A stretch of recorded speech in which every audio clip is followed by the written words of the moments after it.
এবার সংখ্যালঘু ভোটার বিজেপিতে মানুষ কিন্তু ভোট দিবে, তাই বিহারে প্রভাব বাংলাতে।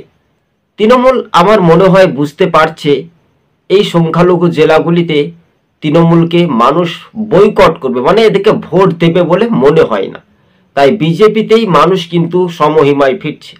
এক মুসলিম সংখ্যালঘু নেতা একেবারে জোর চিৎকার করে বলছেন যে বিজেপিকে দরকার হলে ক্ষমতায় আনতে হবে, কেননা তৃণমূল করে পাপের ভোগে মাসুল পেয়েছি, তাই আর নয় তৃণমূল, এবার বিজেপির পদ্মফুলকে চাইছেন। তবে এবং অতএব পশু পাখি নদী নালা গাছপালা অনেকেই চাইছে যে এবার এই জুলুমের হাত থেকে তৃণমূলকে একেবারে খতম করে, মানে তৃণমূলকে বিদায় দিয়ে এবার জয় কিন্তু বিজেপির দিকে এগিয়ে আসছে। তাই 2-3 হাজার মানুষ সংখ্যালঘু এমনটাই তারা প্রতিক্রিয়া জানাচ্ছে তাদের গোপনে, তাদের মনের কথা।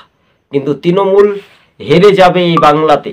টিভি সকাল ইউটিউব চ্যানেলটি ভালো লাগলে শেয়ার করে পাশে থাকবেন, কেননা যা প্রভাব আমরা দেখতে পেলাম বিহারের যে প্রভাবটা পড়লো, সেই বিহারের প্রভাব তৃণমূল এবার বুঝতে পারছে। তাই তৃণমূল নেত্রী তারা নিজেদের মধ্যে চিৎকার করবে যে বাংলাতে কোনো রকমের খেলা ঘটবে না, আপনি দেখে নেবেন খেলা কিভাবে জনগণ দিবে শিক্ষা, সেই শিক্ষাটুকু আপনি পেয়ে যাবেন।